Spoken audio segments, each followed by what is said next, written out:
Sinon, comment ça va aujourd'hui? Eh ben, ça va bien. Yeah.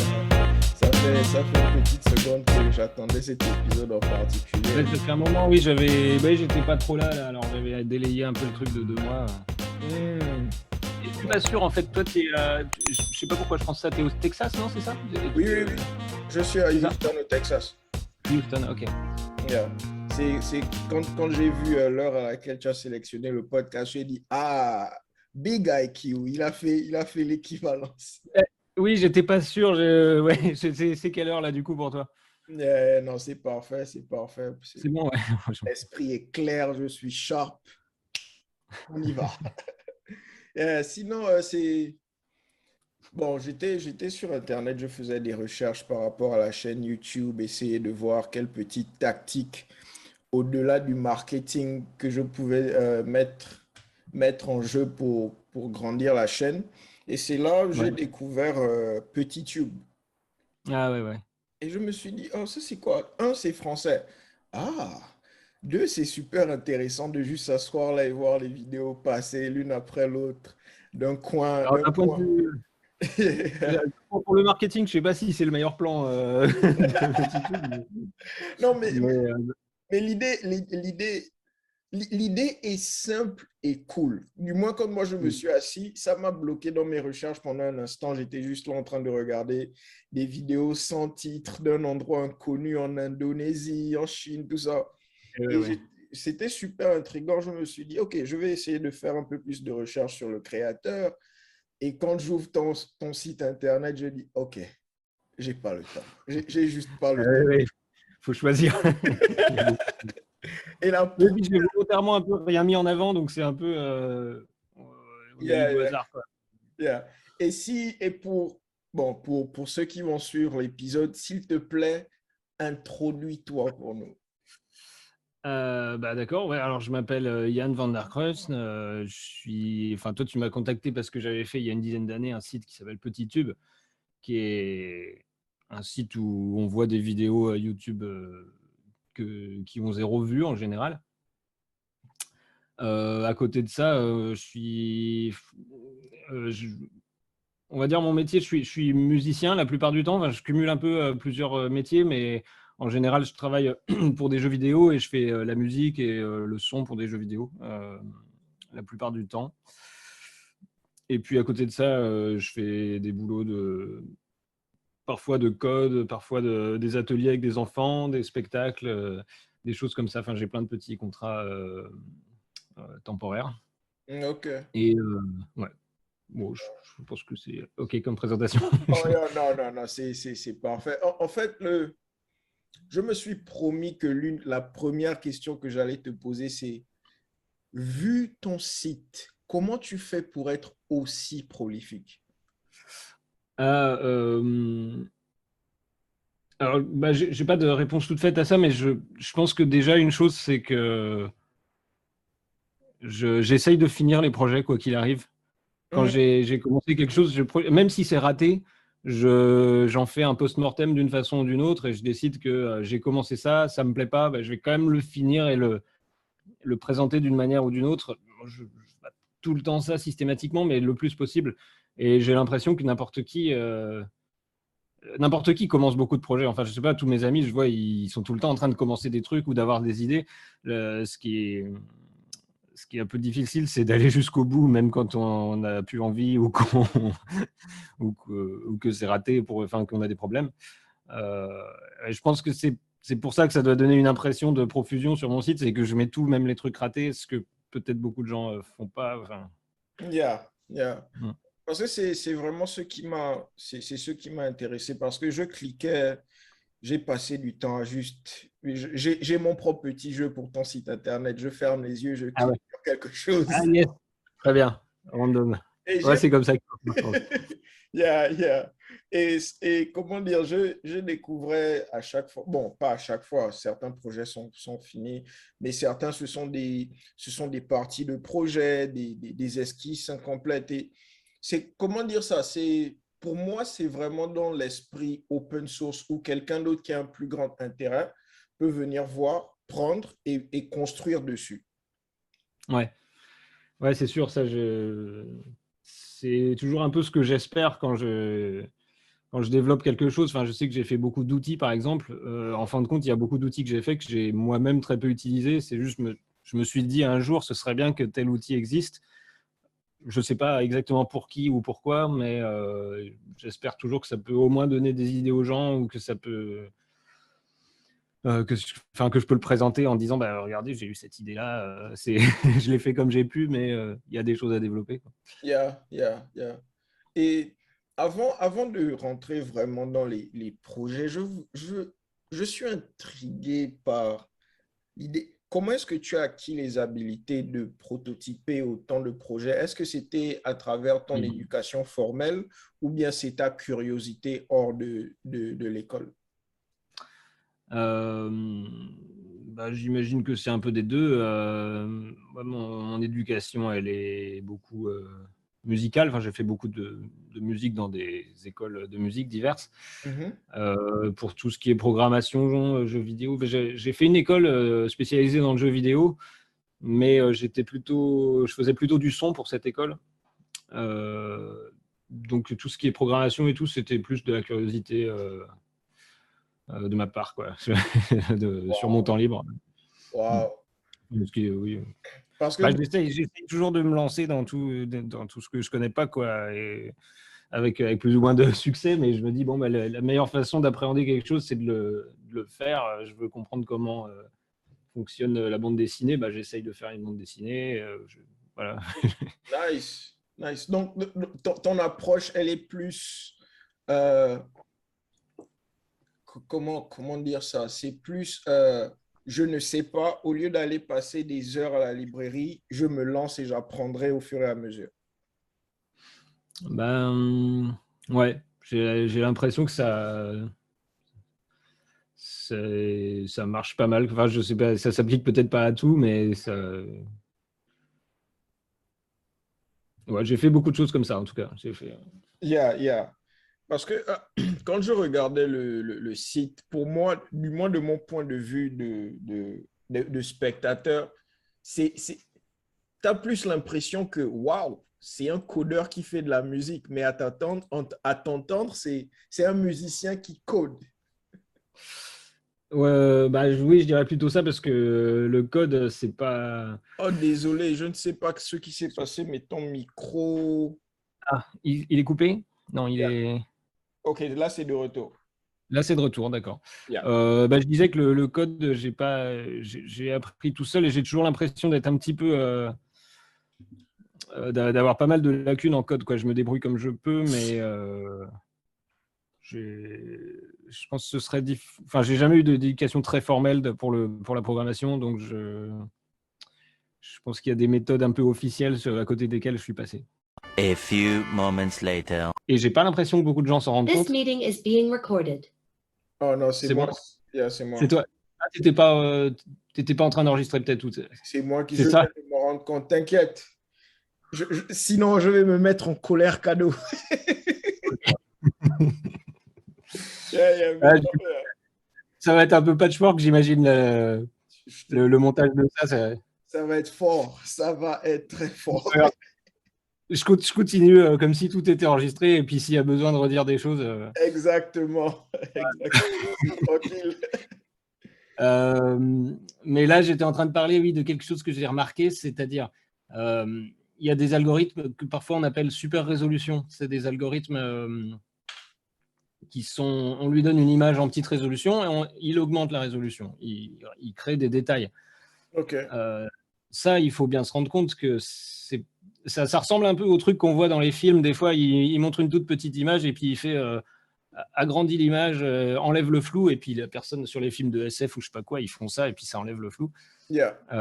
En fait, enlever le flou, c'est un autre sujet, mais quand on veut créer des détails comme ça, il faut se rendre compte que c'est l'algorithme qui crée des détails de toutes pièces là où il n'y en a pas. Il ne révèle pas des détails, il les invente.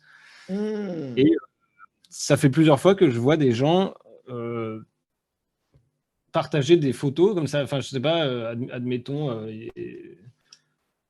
Enfin, je sais pas, on a une photo de quelqu'un dans un journal pour une raison ou une autre qui est de mauvaise qualité et les personnes vont prendre la photo, agrandir la résolution, et donc la photo qui est juste quelques pixels un peu indéchiffrables, ça devient un vrai visage avec les yeux bien détaillés, etc., qui n'est probablement pas du tout le visage de la personne, puisque Oh, l'algorithme a inventé ces détails. Et je vois des gens partager ces images-là en disant, voilà, c'est le visage de la personne. Et je reconnais moi bien les artefacts parce que je suis habitué à travailler avec ces algorithmes, donc ça, au bout d'un moment, enfin, pour l'instant, c'est encore assez visible pour s'en rendre compte, mais je suis assez persuadé que personne ne s'en rend compte. Enfin, des réactions que je vois sur Internet, je vois bien que ça passe pour de la vraie image officielle de la personne. Ça peut être un truc problématique et on ne sait pas. Je sais pas, je crois que tout le monde se creuse un peu la tête à trouver des solutions à ça, parce on peut pas dire on interdit la technologie et ça règle le problème. Et puis on peut pas non plus stopper les perfectionnements de ces trucs-là. Et puis c'est quand même utile et intéressant. Donc c'est une vraie question qui se pose. comment dire ça? C'est le problème. Je crois que quelqu'un argumentait sur le fait que c'est le problème des super pouvoirs. Ça, c'est en même temps positif et négatif, dépendamment de la personne qui a le contrôle dessus. De grandes responsabilités. Ouais. Il y a de grandes Ouais. responsabilités. Ben ouais. Parce que il y a quelques jours, je suivais encore des documentaires sur les deepfakes. Euh, Mhm. les vidéos d'Obama, de Trump, Bush, il y a même tout un compte TikTok, je crois, en ce moment qui existe pour Tom Cruise. Et le gars a fait un très bon boulot avec son deepfake. Bon, Ouais. je suppose pour les non-initiés, on n'y voit quasiment rien à part le fait qu'on sait que Tom Cruise ne ferait pas tout ça. Ouais. Mais ça remet en question beaucoup de choses pour moi en particulier dans le domaine, par exemple, dans le domaine juridique. Si ni le juge ni les personnes dans l'assistance ne sont éduquées sur ce phénomène, on peut inculper des gens pour des trucs qu'ils n'ont pas fait simplement parce que des algorithmes ont ajouté des détails qui n'existaient pas. Ah, Ouais, tout à fait, bah, il va falloir s'adapter à ça, quoi, hein. Enfin, Photoshop n'existait pas non plus il y a un siècle et on ne pouvait ah, pas yeah. peut-être faire tout ce qu'on fait aujourd'hui. Bah, on s'est bien adapté, quoi. Enfin, il y a un autre problème légal que ça pose, auquel je me suis un peu heurté. Euh, Bon, là, on a parlé du pendant. Enfin, bon. L'autre problème, c'est par exemple quand j'utilise un algorithme pour créer un texte ou créer de la musique. Yeah. euh, bon, il y a une première question, c'est on va dire, qui est l'auteur de si je devais toucher des royalties dessus, qui les touche? Est-ce que c'est l'auteur de l'algorithme ou l'auteur de la musique? Ah, Enfin, enfin, celui qui a lancé le processus ou celui qui a créé l'algorithme. Euh, Ça, j'ai l'impression de ce que j'ai pu voir des cas concernés que à partir du moment où il y avait la moindre intervention humaine, c'était l'humain qui a fait cette intervention, quoi. S'il y a eu je sais pas, un tweak de paramètres, s'il y a eu une petite retouche sur la musique, quoi que ce soit. Alors, je ne sais pas si la curation fait partie de ce travail de retouche. Mais, l'autre problème, c'est si par exemple, j'utilise un algorithme qui va créer des textes et l'algorithme a déjà été entraîné sur des textes existants, évidemment, et admettons qu'un jour, il fasse, je crois qu'on appelle ça overfitting, il recrache tel quel un texte existant. yeah. Moi, je ne suis pas au courant et je le publie comme si c'était mon travail. Est-ce Ah, que. Enfin, il y a plein de petites questions comme ça qui peuvent se poser. Euh, je je n'ai vois. pas la réponse. Je crois que tout le C'est monde c'est un se. véritable problème comment dire ça? C'est un véritable problème de propriété intellectuelle. Ouais. Ah, parce que quand tu expliquais entre le créateur de l'algorithme et la personne qui l'a utilisé comme un outil, j'étais en train de réfléchir, par exemple, est-ce que ça voudrait dire que, par exemple, euh, la compagnie qui crée Photoshop, est-ce que ça veut dire qu'ils ont un droit sur toutes les photos qui sont modifiées dans Photoshop? Je ne sais pas, parce que bon, Facebook, à ce qu'il paraît, possède et est propriétaire de toutes nos photos, n'est-ce pas? En fait, j'y connais pas grand-chose en droit. Je parle de Ah, ça, mais j'ai je oublié pose les que ça, c'est questions un que je n'ai domaine aussi. pas mon domaine. Mais en tout cas, pour Photoshop, on a quand même en général assez bien en tête que c'est un outil et que Photoshop n'est pas plus propriétaire de ce que je vais faire avec Photoshop que un fabricant de pinceaux du tableau que je vais peindre. Mais pour les algorithmes, on va dire tout ce qui est du domaine de l'intelligence artificielle et tout, moi je les vois comme des outils aussi, mais il y a beaucoup de cas, intermédiaires, quoi. Il y a beaucoup de cas difficiles à classer. Yeah, yeah. Hmm. Et bon, juste pour emmener la conversation un peu plus bas, c'est si il y a énormément de jeunes qui sont au lycée, qui suivent quelques-uns des épisodes là. Et si un jeune veut se lancer dans le développement d'algorithmes, par exemple, ou bien juste la programmation en général, où est-ce que quelle est la node par laquelle ils doivent commencer? Quel est le langage, le programme par lequel ils doivent débuter?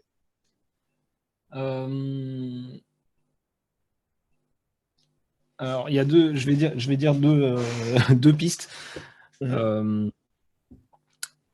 la programmation en tant que telle, moi personnellement, je l'ai commencé quand j'étais jeune sur des langages qui n'ont plus, qu'on ne pratiquerait plus aujourd'hui, mais celui qui m'a beaucoup aidé et que j'utilise encore beaucoup aujourd'hui, c'est Java et particulièrement avec une sorte d'IDE qui s'appelle Processing. Mhm.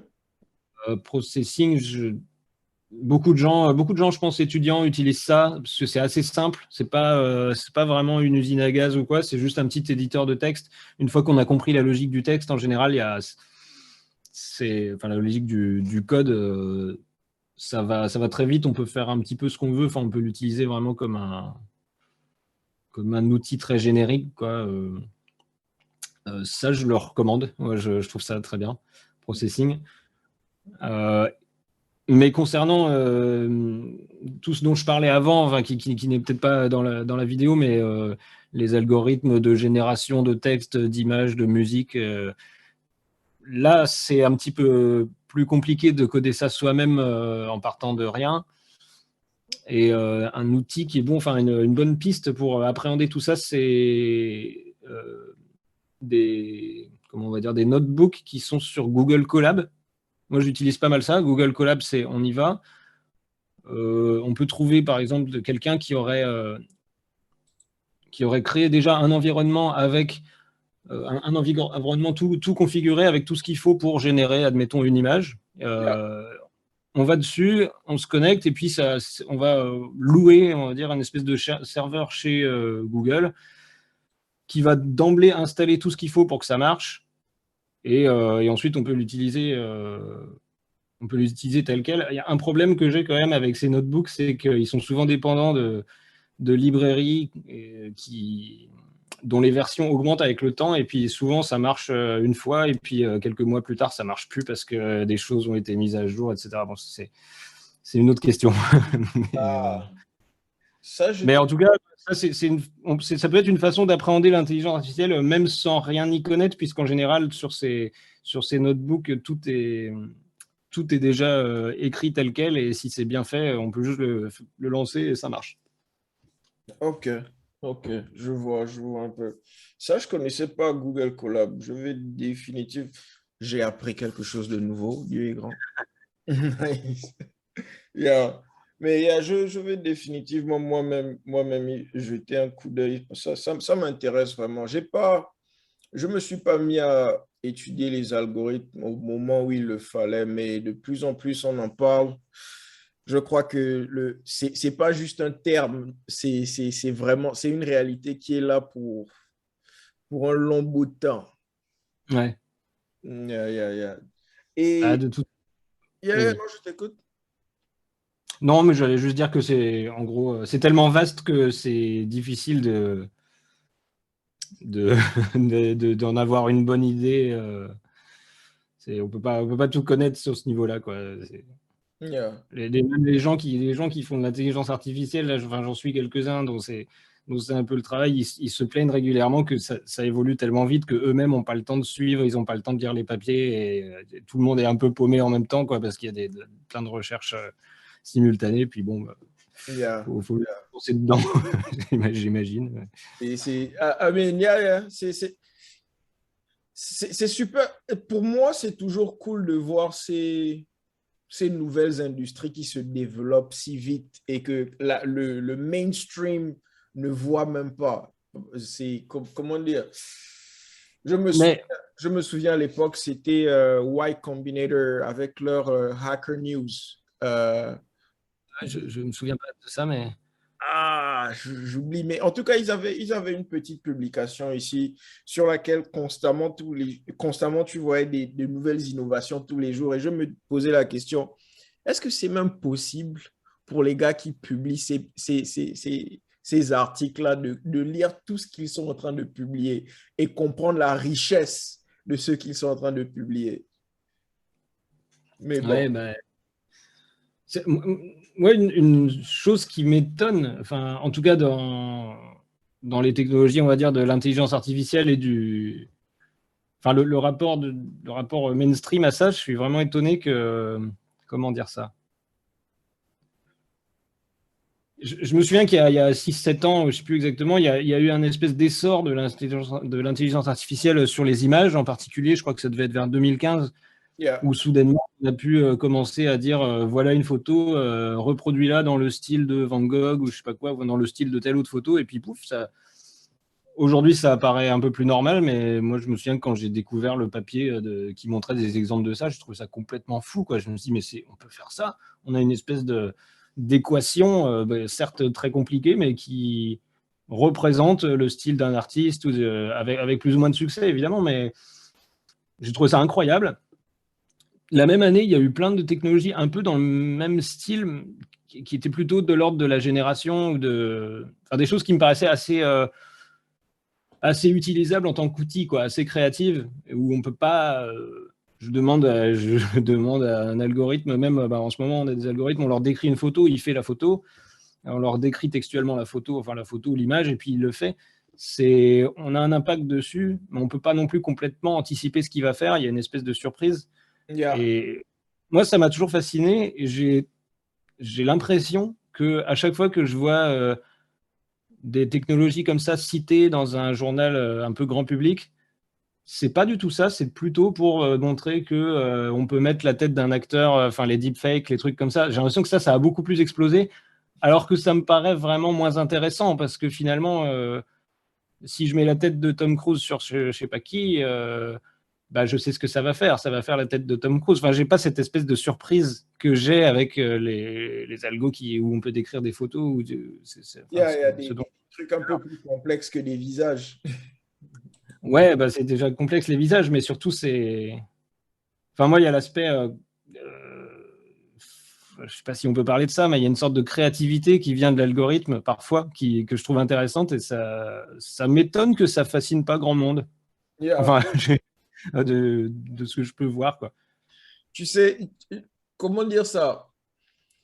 Il y a quelque chose il y a certaines choses qui n'ont la capacité que d'impressionner les initiés parce qu'ils savent à quel point c'est dur. Eh ben, oui, il y a peut-être un côté comme ça, ouais, c'est vrai. Yeah.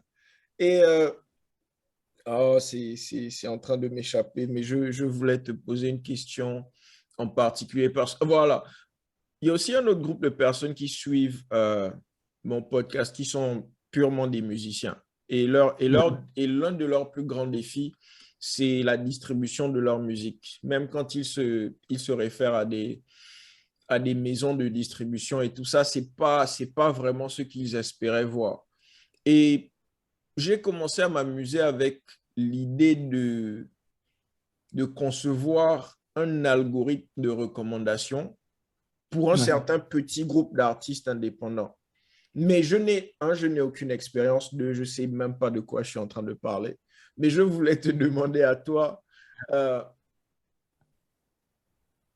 si, si tu as ce genre de problème-là devant toi, c'est quoi l'approche technique? Euh, alors, ce serait quoi exactement ton problème là? Tu veux faire un algorithme de recommandation? Voilà, pas particulière, de recommandation et de découverte de talent, si possible. Parce que le contenu créé dans la zone où ces artistes spécifiquement sont, le contenu a rarement un impact global, n'est-ce pas? Les artistes sont difficilement reconnus à l'international. Leur musique fait à peine quelques chiffres, bien qu'ils soient talentueux et bien que la musique soit très bonne. La première solution qui s'offre à eux, c'est passer par comment on appelle ça, prendre le chemin de construire des relations sur plusieurs années dans l'industrie. Mais il y a aussi certains qui n'ont complètement pas les moyens d'établir ce genre de relation-là. Mais je suis curieux de savoir, est-ce qu'il y a une solution qui passe plus à travers une plateforme qui puisse résoudre ce type de problème-là pour eux? Hmm. Euh, alors, je ne sais pas. J'ai l'impression que c'est plus un problème euh, c'est plus un problème marketing au final qu'un problème technique, puisque quand bien même tu crées un très bon algo de recommandation musicale, le tout est que des gens l'utilisent. Et si tout le monde utilise, je ne sais pas avec quoi les gens écoutent la musique aujourd'hui, admettons Spotify ou je sais pas quoi, bah, tu vas être tributaire de l'algorithme de Spotify qui n'est pas celui que tu as fait. Euh, moi, les algos de recommandation comme ça, c'est un truc que je trouve assez, enfin très intéressant en soi, de façon abstraite, quoi. C'est-à-dire, il y a eu plusieurs écoles qui se sont, qui se sont succédées. Il y a eu des systèmes où c'était des, de la curation humaine, quoi. Il y avait des gens qui faisaient des sélections, c'est sûrement encore le cas parfois, des sélections d'artistes manuellement, comme on le ferait pour un label, etc. Il y a eu des systèmes enfin,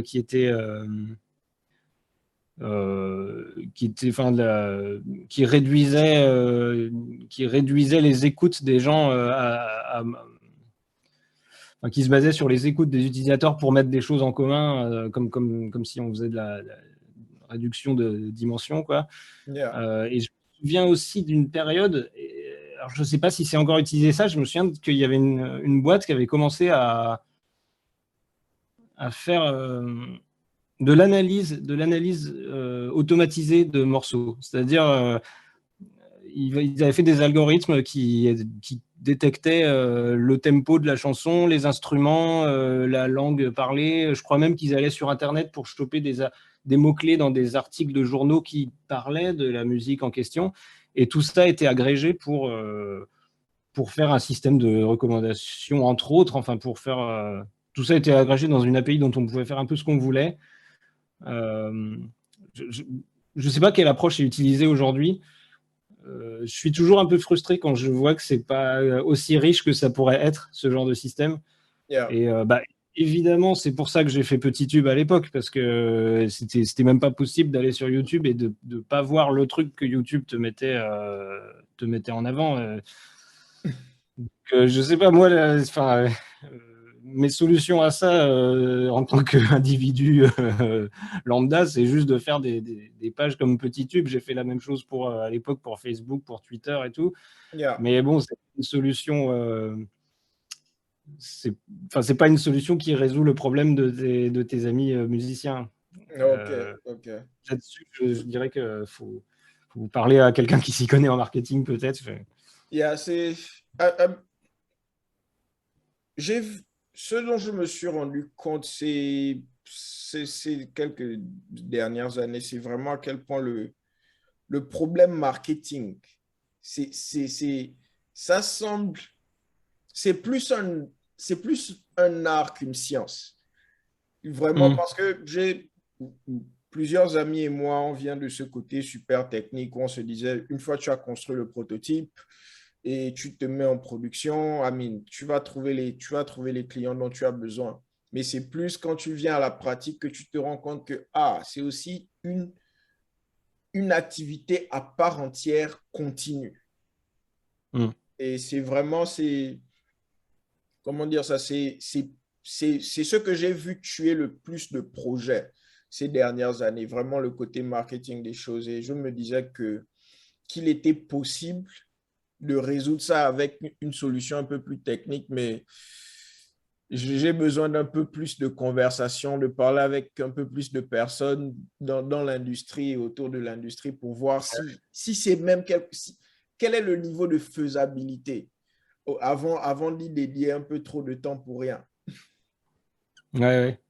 Ouais, je ne sais pas exactement ce que tu imagines. Enfin, c'est un peu flou pour moi quand tu parlais de recommandations, tout ça, mais... C'est parce que l'idée en elle-même dans ma tête est toujours floue. J'y comprends pas assez pour bien articuler ce dont j'ai besoin. Et je crois les artistes avec qui je parle aussi, je ne crois pas qu'ils y comprennent assez pour bien m'expliquer leurs problèmes. Mais on voit tous les conséquences de ce problème-là. Donc, pour le moment, c'est plus, je crois, pour être conservateur, je dirais, pour le moment, je suis plus dans un travail d'essayer de proprement formuler la question à laquelle... Ouais, je vois bien. Et en tout cas, j'espère que dans les mois et les années à venir, j'aurai toujours l'opportunité de te titiller, de t'embêter juste pour poser quelques questions. Bien sûr. Merci.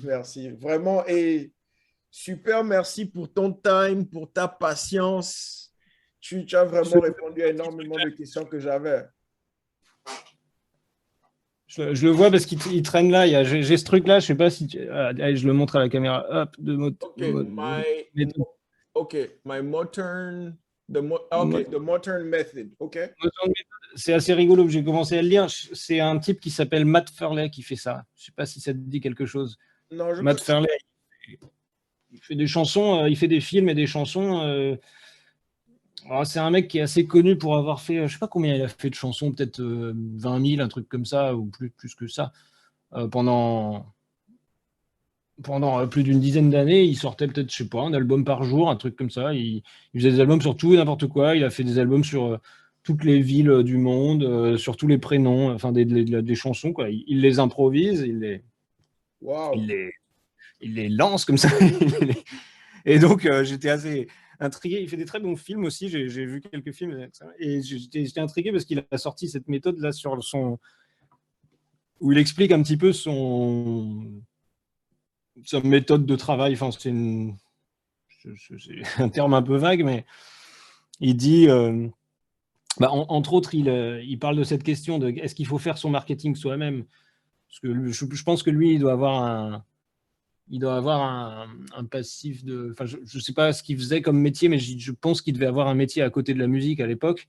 Yeah. Il avait de musique, il a sorti un disque, et puis il a calculé combien il fallait qu'il fasse de chansons par an pour en vivre. Et il a regardé, bon, on a sorti l'album il y a un an, chaque musique, elle a été écoutée par, je sais pas, 500 personnes, on a gagné 0,1 centime par musique. Donc, combien il faut en faire pour, à ce rythme-là, gagner notre vie avec. Et il s'est fixé ça comme objectif. Et donc, évidemment, la réponse était complètement aberrante, quoi. C'était genre, il fallait faire, c'est ça, je fais 15 morceaux par jour, ou je sais pas quoi. Et il les a fait pendant plusieurs années comme ça. Et en fait, je crois qu'après, il a gagné sa vie avec. Wow. Et donc, il pose la question de comment ça se passe le marketing? Est-ce que c'est déshonorant de payer quelqu'un pour faire le marketing? Est-ce que c'est déshonorant de faire le marketing soi-même alors que c'est pas notre métier et qu'on n'a pas forcément envie de se mettre en avant? Il pose les questions plus qu'il apporte des réponses, hein, évidemment, puisque chacun est... moi, mon expérience de ça est assez curieuse parce que j'ai commencé à arrêter. Enfin, comment dire?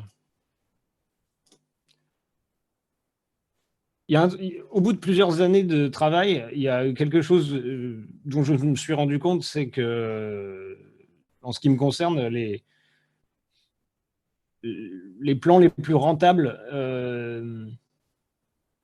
sont toujours complètement surprenants. Enfin, je veux dire, ça m'est arrivé de bosser presque 3 mois à plein temps pour un projet qui m'a rapporté 50 euros. Et à l'inverse, ça m'est arrivé de gagner 2000 euros pour 1 heure de musique, enfin pour 1 heure de travail musical sur un truc parce que c'était un truc pour une grosse boîte de voitures ou je sais pas quoi. Et j'ai des exemples comme ça de trucs qui sont tellement disproportionnés qu'à un moment, j'ai commencé à me dire qu'il faut arrêter de se poser la question de comment faire pour comment dire, c'est pas vraiment du marketing, mais j'ai décidé d'arrêter de trop rationaliser ça parce que c'était impossible de savoir. Je me souviens que dans les années 2000, par exemple, j'avais ce petit objet dans lequel on met son visage, là, et c'est des épines, c'est des clous, comme ça, on met son visage. Et puis, je l'ai enregistré, je l'ai secoué comme ça. Et je l'ai enregistré, et ça faisait comme une espèce de shaker. Yeah. Je l'ai mis sur Internet. Et un jour, quelqu'un que je connais même pas a récupéré ce truc de shaker. Il a fait un truc de hip-hop dessus où il utilise ce shaker là. Et puis, je sais pas, j'ai reçu un mail qui me demande est-ce que c'est OK de partager les droits, je sais pas quoi. J'ai dit oui. Et je sais pas pourquoi, mais grâce à ce truc-là, maintenant, je gagne 1000 euros par an parce que le truc de hip-hop qu'il a fait est devenu connu ou je sais pas quoi. Il y a des trucs comme ça. Il y a même des plans que j'ai volontairement sabotés. Yeah. Et le fait d'avoir saboté le truc, en fait, c'est avéré être une chose positive sur le long terme. Je me souviens, il y a quelques années, on m'a proposé de faire une conférence, et puis j'avais bien préparé une conférence sérieuse, et puis je sais pas pourquoi, au dernier moment, j'avais plus envie. Alors j'avais plus envie. Je discutais avec un ami, puis on a tous les deux décidé d'y aller en se faisant passer pour des businessmen milliardaires et on disait qu'on allait racheter Facebook et faire je sais pas quoi. Au lieu de faire le truc sérieux, je suis arrivé, puis on a fait ça, on était en costard cravate et puis on montrait des graphiques qui voulaient rien dire et on parlait une espèce de blabla comme ça. Les gens ont pas compris tout de suite ce qu'ils étaient en train de voir. Au bout d'un moment, c'est devenu évident qu'on était en train de raconter n'importe quoi. Yeah. Mais c'était un truc un peu de sabotage dans ma tête. Et en fait, il se trouve que la personne qui m'avait invité pour faire cette conférence, c'est un mec qui a fait beaucoup de théâtre et tout, et qui préparait des spectacles. Et après coup, il m'a rappelé pour faire des spectacles avec moi où j'avais un rôle plus de théâtre. Yeah. Et ça, par exemple, j'aurais jamais imaginé qu'en faisant cette blague idiote, ça débouche à un truc qui est plutôt positif, puisqu'on a tourné, on a fait des spectacles pendant des années, et j'ai pas du tout regretté d'avoir fait ça. Et si j'avais fait la conférence sérieuse que j'avais préparée, ça aurait en fait intéressé personne, je crois. Yeah. Enfin, bon, juste quelques exemples comme ça au hasard, mais c'est tellement dur d'anticiper ce qui va se passer que j'ai commencé à me dire, il faut faire les trucs sans se poser la question, et puis on verra, quoi. Voilà.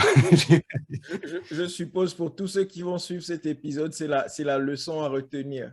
Ouais, on peut finir là-dessus. Yeah, parfait. Vraiment, merci. Et j'espère que je pourrai te réinviter sur le podcast le mois prochain, s'il te plaît. Parce que ouais, n'hésite pas, ouais. j'aurai définitivement une progression sur quelques idées sur lesquelles je travaille et j'aimerais avoir ton opinion de ça en live. Ouais, d'accord. J'en ai regardé quelques-uns. Par exemple, cette personne, j'ai oublié son nom, là, qui fait ses spirales avec des papillons. Oui. Je sais ces images, mais je ne savais pas que c'était lui qui faisait ça. Je l'ai découvert en regardant l'émission. Non, mais c'est très bien. Tu as l'air d'inviter plein de gens très différents, quoi. J'en ai regardé au hasard. J'ai fait pareil comme toi. Là, je ferme les yeux et je vais cliquer. Nice. Vraiment, j'essaie d'explorer le monde créatif autant Ouais. que je peux. C'est quelque chose qui m'intrigue vraiment, dans lequel je veux être un peu plus actif. Donc, toutes les personnes que je connais qui sont, pas que je connais simplement, mais que je vois qui sont en train de faire quelque chose d'intéressant, je veux vraiment savoir c'est quoi le mécanisme derrière leur créativité et voir si ce qui peut en sortir. Ouais. Ben oui, oui, puis c'est différent pour chaque personne, quoi, évidemment. Yeah. Vraiment, vraiment, vraiment merci pour le temps que tu m'as dédié et tu passes un Et très merci à toi. bon week-end. À toi aussi. Merci. À la prochaine. À la prochaine. Peace. Bonne, c'est quoi, bonne journée? Je sais plus. Yeah, ici, c'est bonne journée. Toi, là-bas, c'est bon après-midi, n'est-ce pas? Voilà, c'est ça. All Allez, right. À bientôt. à bientôt.